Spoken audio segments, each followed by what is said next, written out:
All right, I think we'll go ahead and get started here. I know that there'll be a few that will be running late, but I'm Joshua Matheny. I'm the CEO here at Smart Training. And again, welcome to our webinar about changes with HIPAA and how to avoid right of access fines. We've got Jim Moore, who will be presenting here in just a minute. And let me go ahead and give a proper introduction to him. So Jim Moore is a certified HIPAA professional and best-selling author. Jim has spent his entire adult life in the training and development field. He joined Smart Training in 1998 and has created the company's most popular dental office training courses. Jim is the author of 15 books, including a controversial 1990 work on the Kennedy assassination and the first Bill Clinton biography. He has appeared on more than 700 radio and television programs, including Larry King Live, the CBS Evening News, and 48 Hours. And here at Smart Training, Jim is our go-to person when it comes to HIPAA, and he's excited to share just a little bit of what we can expect coming up. With that, Jim, I turn the time over to you. Well, thanks, Josh, and hello, everybody. The introductions are sometimes hard to follow, but that one won't be. Josh read it just like my mom wrote it years and years ago. Just a word of warning before we get started, actually 2 or 3 words of warning. Today's webinar is very content heavy, and you may find yourself suffering from information overload by the end of our time today. If that's the case, my contact information will be on the screen late in the presentation. So when you have questions, feel free to get in touch. I pride myself on being accessible. At Smart Training, we've discovered that for many of your clients, HIPAA is a foreign film without subtitles. So as you communicate this information to the practices with which you work, remember that everybody's going to need in pretty quickly. They're going to have to dig in very quickly just to keep up. And the other thing they're going to have to do is withhold judgment. Some of the changes coming down the pike are pretty cumbersome, and they'll require some thought before they can be put into practice. Clients are going to have time to come up with new strategies before the new rule becomes law, but they're going to have to start now. And from what we've seen over the last 6 months or so, few clients are genuinely concerned about these things, and frankly, that's a big mistake that you can help them prevent. Finally, I just want to mention that I am not exactly an ivory tower HIPAA consultant. I've been intimately involved in the healthcare field since I was 24 years old. I've been at the front desk. I've managed a practice. I am just as concerned about managing change as your clients are, and I know that's not what you expect a certified HIPAA professional to say, but in a very real sense, the upcoming changes in the law are even more burdensome than we expected. Unfortunately, we just have to play the cards we're dealt, and all these cards are going to be on the table very soon. So with that in mind, let's get started. Again, feel free to interject questions as you have them occur to you, and Josh and I will do our best to get you straightforward answers. The privacy rule was written to protect individually identifiable health information that is held or transmitted by a covered entity or its business associate in any form or media, whether electronic, paper, or oral. And since HIPAA became law back in 1996, the privacy rule has largely been concerned with restricting the uses and disclosures of PHI. In the privacy rule, you find that this information is referred to as protected health information. That's where the PHI term or acronym originated. Now, individually identifiable health information can include demographic data, but more specifically, this individually identifiable health information relates to the individual's past, present, or future mental or physical health condition. I'm just going to, sorry about that. Forgot to mute the phone, Josh. The provision of health care to the individual is also considered individually identifiable, past, present, or future payment for the provision of health care. Obviously, this information also identifies the individual, and it can be reasonably used to identify the individual. That's all covered under the PHI umbrella. But here's the important point to remember. Individually identifiable health information also includes common identifiers like the patient's name, address, birth date, social security number, and so on. And I should note that excluded from PHI are the employment records that your client might maintain in their capacity as an employer, as well as education and certain other records that are subject to or defined by the Family Educational Rights and Privacy Act. So that's kind of the legal disclaimer that we need to get out of the way. HIPAA has been the law of the land for more than a quarter of a century. Why would the privacy rule need to be amended? Well, the proposed amendment's main goal, and you'll see this as we go through the bulk of our time together, is to increase patient engagement and access to their own health information.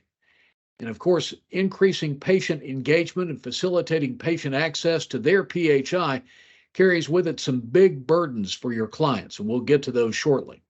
But under the new privacy rule, patients will be allowed to inspect their PHI and medical records in person. They'll also be allowed to take notes, photographs, or videos of their PHI free of charge, and that's an important caveat. The proposed amendment also has provisions relating to the timelines surrounding an official medical records request. In essence, the time frames for response from your clients are quite compressed, and I'll explain that in detail. Currently, the federal HIPAA standard requires that records be sent within 30 days of receiving the request. While some states have enacted laws to provide shorter turnaround times, most states still follow the 30-day rule. Under the proposed amendment, official medical records requests will need to be filled within 15 days of the request. There is a possibility of another 15-day extension period where appropriate, but basically, we're taking the current 30-day time frame and shortening it by half. And for a lot of practices, they're having trouble meeting the current 30-day time frame, so imagine their quandary or their situation when the time frame is split in two.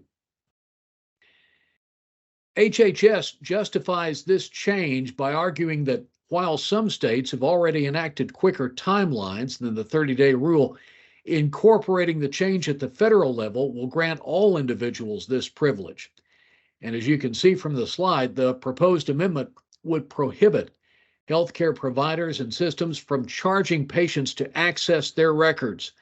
This applies even when coordinating care with another provider or another office.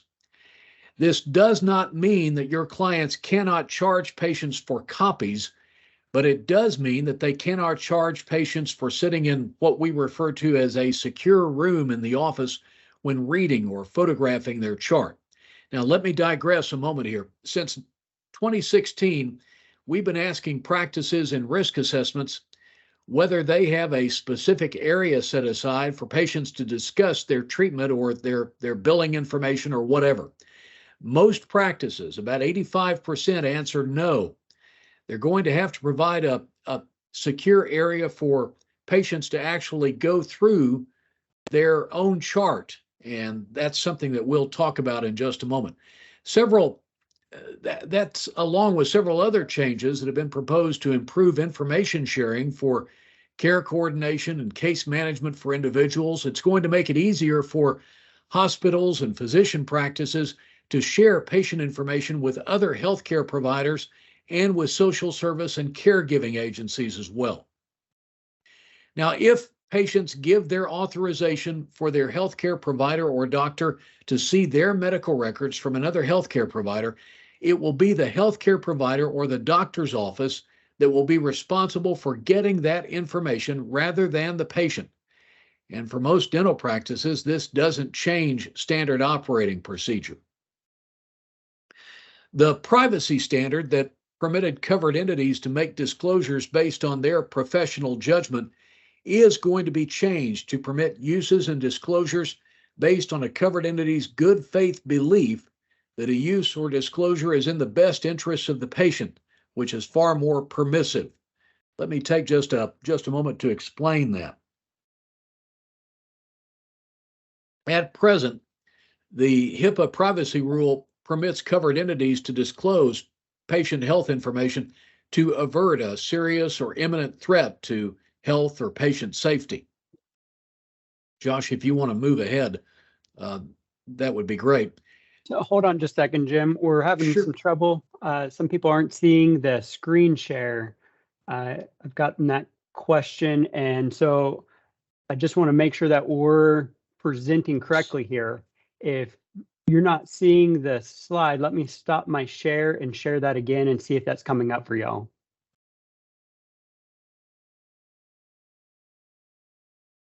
Now, does that help? Are y'all seeing the slides now? Okay, looks like we're doing that now. Okay, sorry about that. Good deal. Good deal. We'll be able to send out the full slide deck to everybody at the end, so don't worry too much about the missed slides. Yeah, it's not going to be a problem at all. At present, the HIPAA privacy rule permits covered entities like your clients to disclose patient health information to avert a serious or imminent threat to health or patient safety. That wording is likely going to be changed to allow practitioners to use their best judgment to avert threats when harm is serious and reasonably foreseeable. Now, this is a key phrase, this serious and reasonably foreseeable bit. The problem with this particular change is that serious and reasonably foreseeable harm can be interpreted in a number of different ways. If your client is in a state with particularly vigilant authorities, like in Texas, this might not be the get out of jail free card that everyone seems to think it's going to be. Now, this is another critical point. This particular change in the law would make it easier for healthcare providers to share information when individuals have stated that they are contemplating suicide, for instance, and it would improve care coordination in emergencies like the opioid epidemic or the COVID-19 public health emergency. In those situations, this will be particularly useful. Changes have also been proposed to remove some of the administrative burden on healthcare providers, such as the long-awaited removal of the requirement to have patients sign for receipt of a notice of privacy practices. Instead, patients will only need to be provided with the notice of privacy practices. And this change alone is expected to save the industry an estimated $3.2 billion over the next 5 years. However, and I cannot stress this point enough, this change is not yet the law. Your clients still need to offer a hard copy of their notice of privacy practices, and for the time being, they have to collect that signed acknowledgement of receipt until the rule changes. And again, we don't know when that's going to happen. So the notice of privacy practices that your clients have in place stays the same. They have to continue to provide that as a hard copy to their patients. They can't ask their patients to sign for a digital copy. They can't have a copy laminated to a clipboard for patients to review. They've got to physically offer a hard copy. That does not mean that the patient is required to take it, but the practice is still required to offer it, and for the time being, still required to collect that signed acknowledgement of receipt until the rule changes.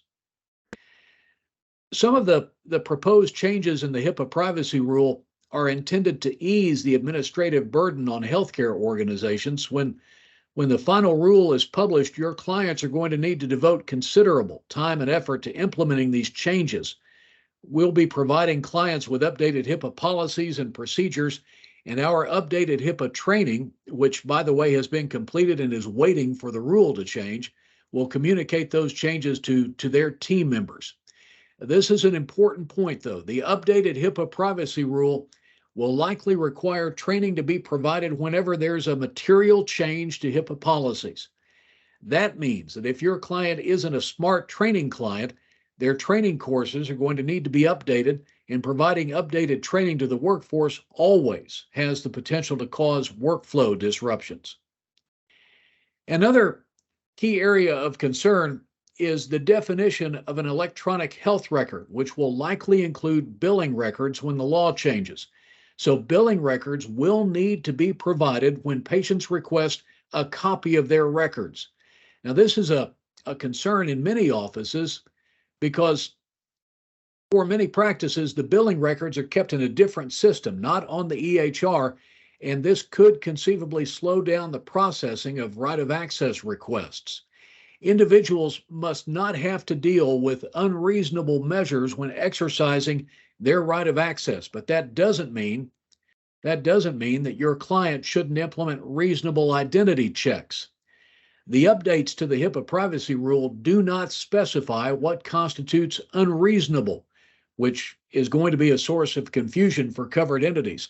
I'd urge them to use any method they can devise to confirm that the person requesting the records is indeed the person who is authorized to receive them. Obviously, if a patient is standing at the front desk, that's pretty easy. Or if a staff member recognizes someone's voice on the phone, that's fine too. But clients should verify those requests quickly using whatever method is most expedient. You might actually, if you're a client of yours, you might actually need to pick up the phone and call the patient at home to verify that they've made the request. Now, let's discuss additions and changes to the privacy rule. A definition has been added for what is called a personal health application, which is supposed to be an application used by an individual to access their health records. At this point, we don't know what that document is going to look like or how it's going to be used. The updated privacy rule only includes the definition, and that often isn't particularly helpful. Healthcare organizations are going to be required to inform individuals about the privacy and security risks of sending their PHI to a third-party applications that are not required to have safeguards mandated by HIPAA. So if you have a client that's using a contact service or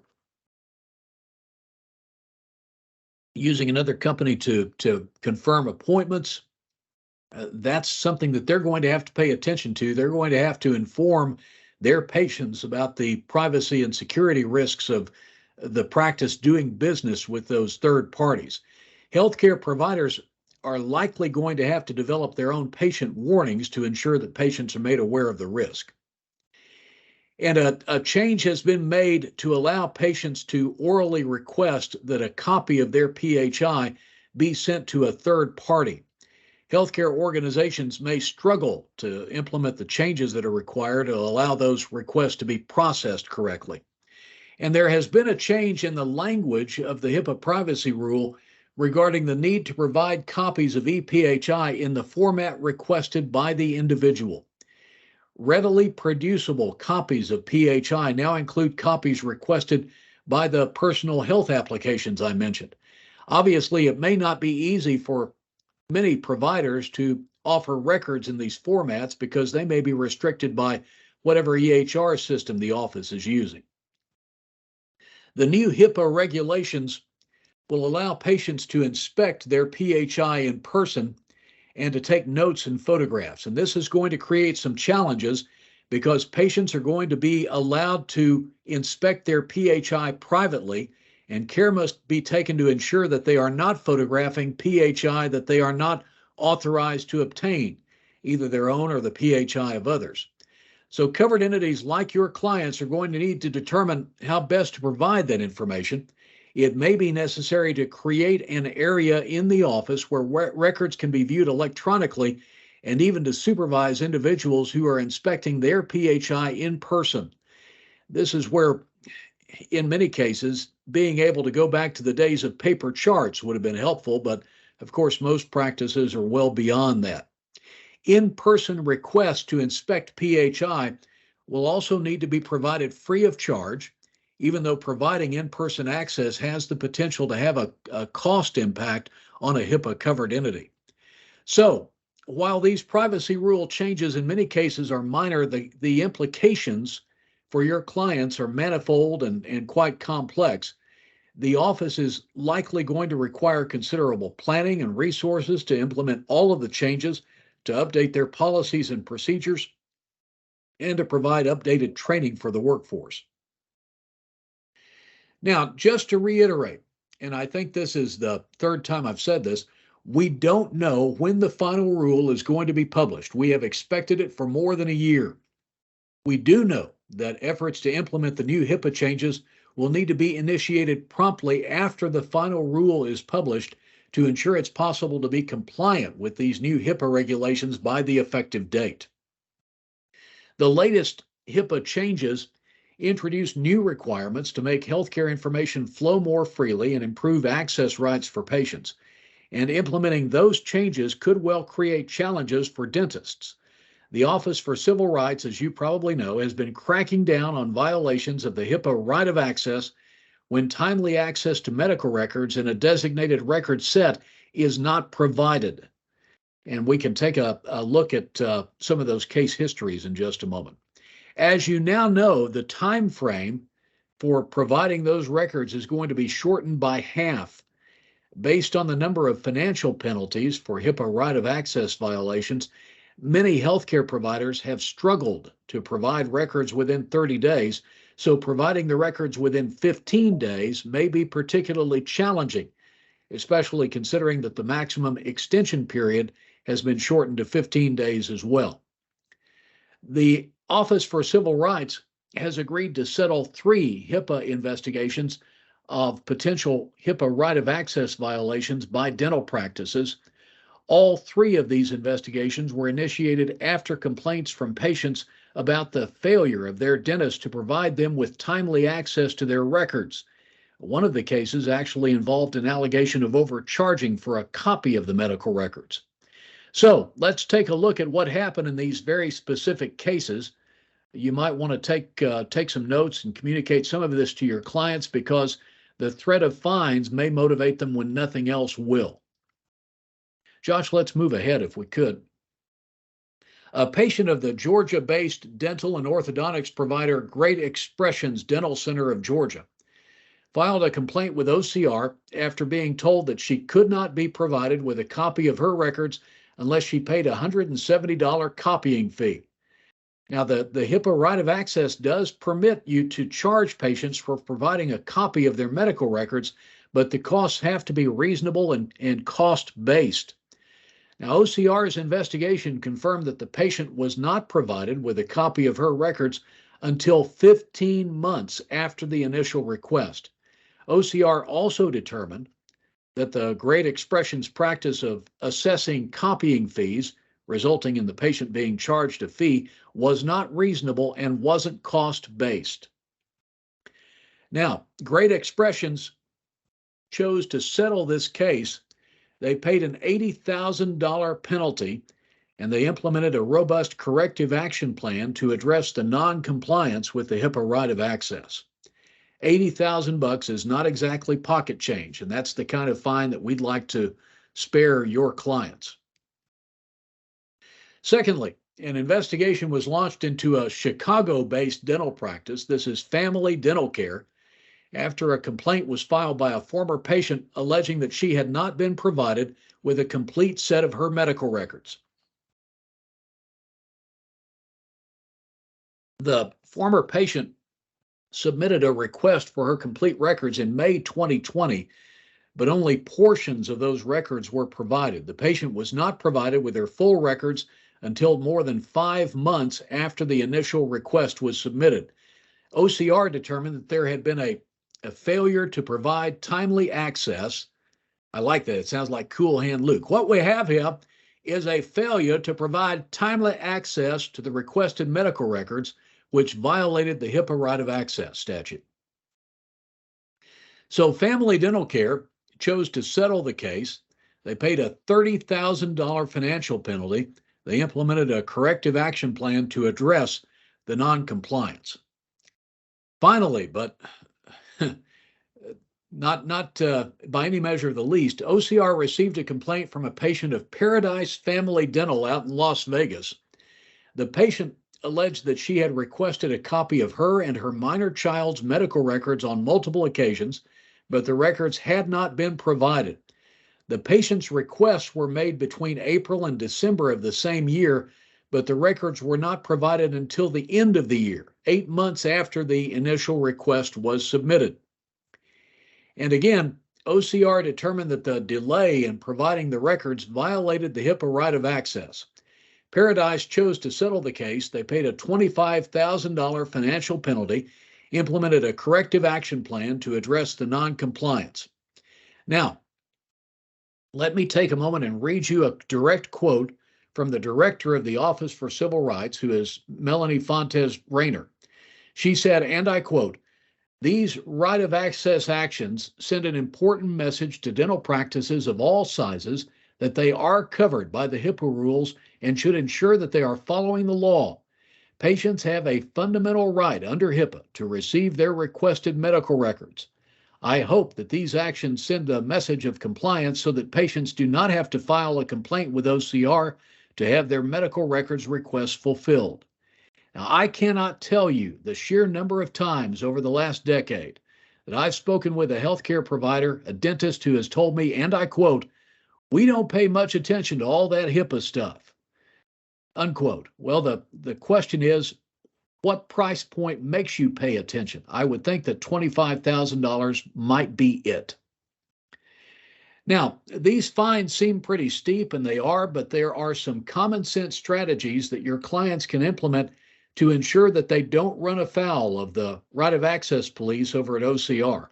First and foremost, clients should develop a system to ensure that requests for records, whether the request is made orally or in writing, are noted so they can be fulfilled.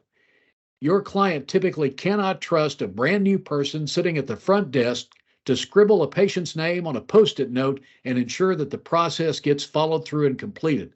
That's what most offices are doing. It is a recipe for disaster. Clients should have a system in place, and they should ensure that every team member knows what to do when a patient makes the request. Second, the client has 30 days at the moment. Provide the records in a timely manner. If you can't deliver the chart within 30 days, it's a dead cinch you won't be able to deliver it within 15 days when the privacy rule changes. The 30-day time frame means that the client is going to need to do whatever it takes to get the chart and provide a copy to the patient. If the file is in cold storage in outer Siberia, your client needs to put somebody on a plane to go get it and not wait until day 28 to see them off. And I know this goes against the grain for many practitioners who aren't accustomed to worrying about all this HIPAA stuff, but they'll need to do whatever is required to produce the chart. Third, if your client can't locate the record, don't delay in notifying the patient. Better to be the bearer of bad news early on than to call 4 weeks after the request and beg off for another 30-day period. You need to move heaven and earth to find the chart and do it quick. That's the message that you need to give to your clients. Fourth, remember that copying fees must be reasonable and cost-based. As a general rule, if your client is charging more than about a quarter per page or more than about $25 a chart, then they're likely charging too much. And finally, if your client receives a letter from the HHS or the OCR, it will likely be accusatory in nature and demand that they produce the chart. Clients need to do that without delay. They need to send a letter back to whichever agency sent it saying that they fulfilled the patient's request, but they can't lie about it. It has to be the truth. They fulfilled the patient request, and they've sent a copy of the mailing certificate or the mailing certification as proof. Now, I realize we've gone through a good deal of this information in 30 minutes, and it's very compacted.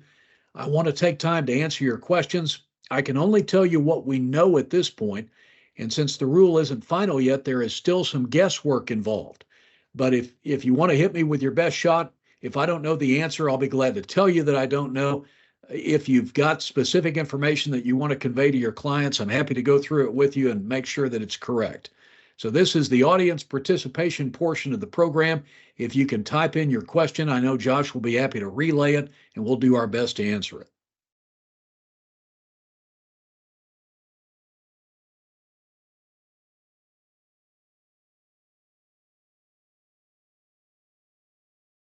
We'll even open this up. If there's questions that you have about a HIPAA related topic that we haven't discussed, you're welcome to ask those as well.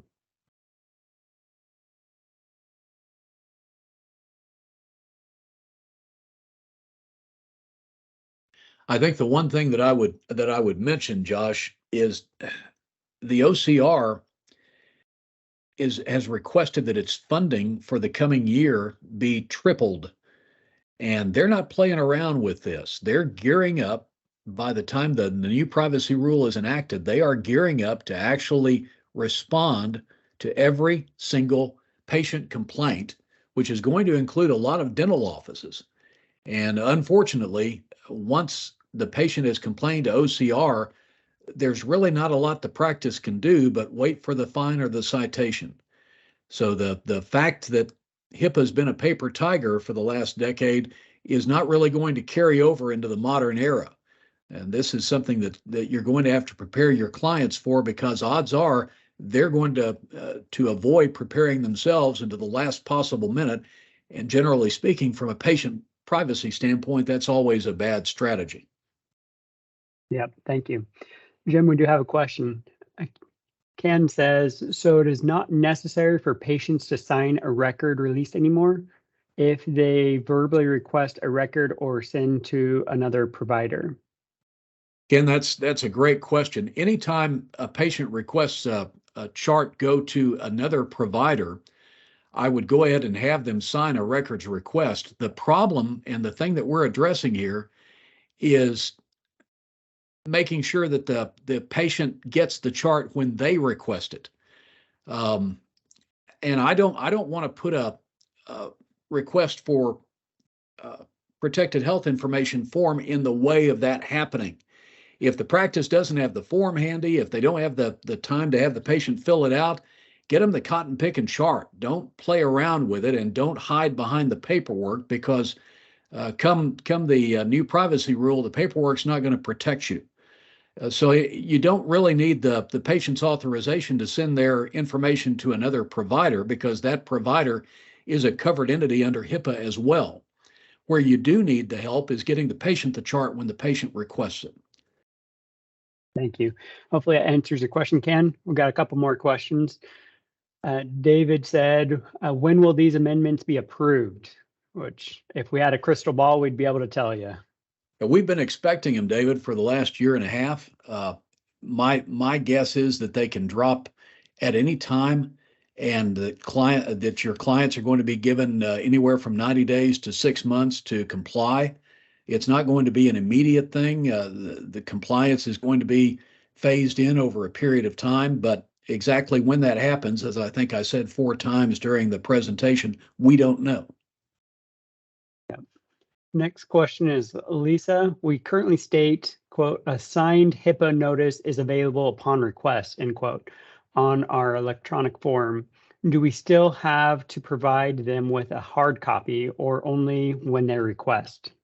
Lisa, I only answer this question about 5 times a day, but yes, you still need to provide the hard copy. Now, let me go back and reiterate what I said during the presentation. That hard copy of the Notice of Privacy Practices is likely to change with the new rule, but those changes aren't here yet. The only thing that's changed with respect to the NPP is that with the new rule in place, once it is in place, you won't need to get a patient to sign to show they've received it. You still need to make the offer. And what OCR considers an offer is holding a hard copy of the Notice of Privacy Practices up to the patient and saying, would you like this? Now, the patient is more than happy to leave it on your front counter, and many do, but most of the time, that doesn't excuse you from providing the NPP to the patient, the fact that they leave it on your counter. You still need to make the offer of the hard copy. Most electronic and digital systems that I've seen in place don't allow for that. The hard copy still needs to be offered, and that's a real bone of contention. Couple more questions. Do we need a signed record? Sorry, scroll down. Do we need a signed record release if we send to patient's own email? If you're sending a chart to the patient's email, probably not. The request should be made by the by the patient in person or over the phone, and you should verify the email at that point. Again, verifying the identity of the patient is critical, but incorporated into that should be a verification of the patient's email address. Just make sure you send it to the right email address. Okay. And this next one, Can requested records be sent electronically versus printed and snail mailed? Yes, if the patient requests them that way. If the patient requests a hard copy, you're pretty much on the hook for it. But if a patient requests an electronic file, there's no reason why you can't send it as it is. Okay. Next, when my office asks for a copy of a new patient's x-rays from patient's old office, is that okay to ask and receive via email between two offices exchanging emails for a copy of x-rays? Any HIPAA violation? Well, as is usually the case, Josh, it depends on the x-ray. A lot of radiography, as you know, has patient information embedded in it or as part of the file. If it does, you should ideally be sending it via encrypted email or via, say, a Dropbox plugin. The problem that we have with most email, and it's not like somebody's going to be sitting out in your client's lobby with a sniffer trying to catch email as it goes in and out, although I have seen that being done. The problem that we have, of course, is that most email is unencrypted, and it's not really suitable for sending things like radiography that has PHI in the file. Yeah, thank you. Next question said they may have missed this, but if there is an unpaid balance on the account, does that office still have to provide records? Absolutely. The unpaid balance does not matter at all. And the scam du jour is, of course, to dispute a dental charge with a credit card, have the dentist unable to send patient information to the credit card company. But if the patient owes you money, there's no exclusion that you get to the privacy rule. You still have to provide the chart upon request. Yep, thank you. Any last questions? This was a much quicker Q&A section, Josh, than we had anticipated. I would just invite everybody to get in touch with me if they have additional concerns. You've got on the next screen my email and my direct line. Well, at least I thought it was there. Let me give it to you just verbally if you want to jot it down. My email is very simple. It's Jim Moore, JIMMOORE, at smarttraining.com. Jim Moore at smarttraining.com. And my direct line is 469-342-8300, 469-342-8300. I'm at extension 508, extension 508. So if you do have a question or a concern, feel free to get in contact. That's what I'm here for. I try to be very responsive. I'll do my best to get you the answers you need. If I don't know, I'm also happy to tell you that. Now, the thing I'd like to wrap up with is this thought. The forthcoming changes in the privacy rule are manageable, but your clients are going to need to start making changes now. Progress, growth, and change always come with a price tag of sorts, and I'm convinced that practices that make these necessary changes early on will be the ones that are providing their patients with a gold star service that I know all practitioners try to deliver. So that just about wraps it from the smart training corner of the world. Thanks to my great boss and our producer today, Josh Matheny, and best wishes to all of you for a glorious spring. Thanks for joining us. Thank you all. And just as a reminder, we will be sending out a copy of the slides. I've mentioned Jim's email address and phone number here in the chat. I'll make sure that that's also included in the email that goes out. And as always, if you ever have any questions or concerns about HIPAA or OSHA topics, we've got a team of people who are experts in those fields and would be happy to help you. We also have a number of great services specifically for dental offices where we can remove the largest part of that burden. So if you'd like to learn more about that, then please just reach out to us and reply to the email that'll be coming out shortly. Again, thank you so much for your participation today and look forward to serving you again soon. Bye.